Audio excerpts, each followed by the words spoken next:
Štvrté podujatie tohtoročného seriálu disciplíny Enduro a Rally, ktoré sa konalo pod hlavičkou Slovenskej motocyklovej federácie, sa uskutočnilo v Žaškove.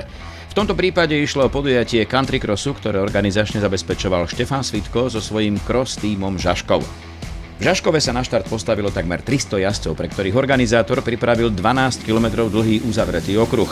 Trať sa skladala z motokrosovej žaškovskej časti, po ktorej čakala na jazdcov rýchla lúka, pričom trať následne pokračovala cez les, v ktorom sa nachádzali dlhé výjazdy a zjazdy, ale aj prechod potokom.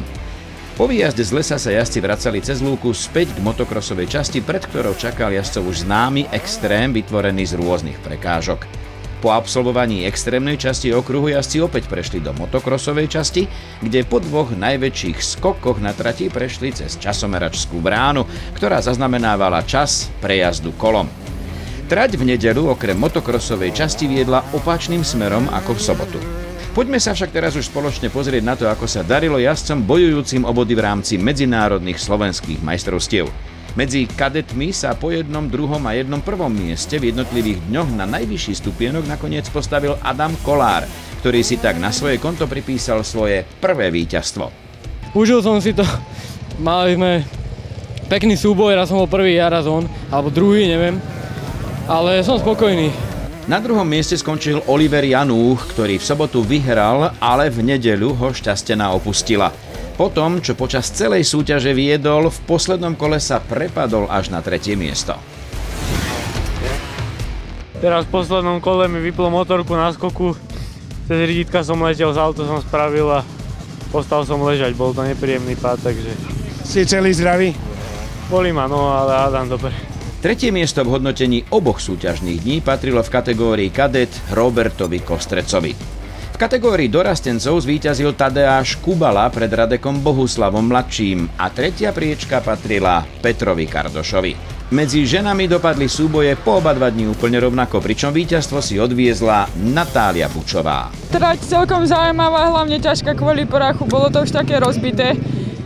Videla som po včerajšom dni, že Gabika to nezabudla to jazdenie, aj keď mala prestávku, takže dneska som vedela, že budem ešte aj tankovať, tak som sa snažila ťahať už od začiatku. Spomínaná Gabika Čipková dojazdila na 2. mieste a trojicu najrýchlejších žien doplnila po oba 2 dni Barbora Barborová.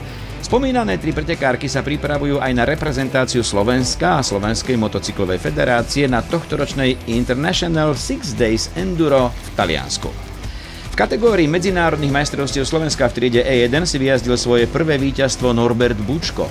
Na 2. mieste skončil český jazdec Marek Borák a trojicu najrýchlejších doplnil nedeľný víťaz tejto kategórie Jaro Dubóci, ktorý v sobotu dojazdil až na 5. mieste.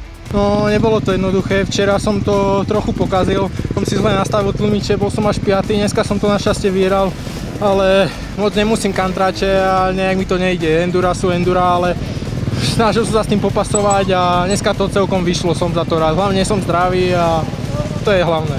Trieda E2 a E3 nám, ako už býva zvykom, nakoniec prezradila aj konečné absolútne poradie.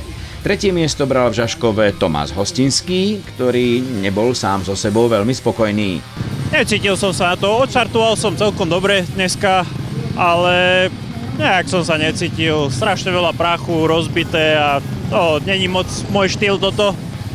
Tak som troška zvolnil a potom som povedal, reku, skúsim ísť aspoň tak tréningovo, tak som začal troška ťahať, tak som chalanov doťahol, ale išli rýchlo, išli veľmi pekne, takže ja som si to len tak užíval dnes. Ale 3. miesto je úplne fajn. No však 3. miesto je fajn, každé miesto je fajn. Keď je človek zdravý, hlavne bez ranení, takže tak. A chalanom gratulujem.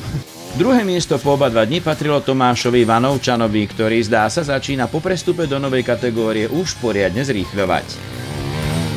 Tak Štefan je tu doma, akože, takže ukázal nám zase, že je zase o krok vpred.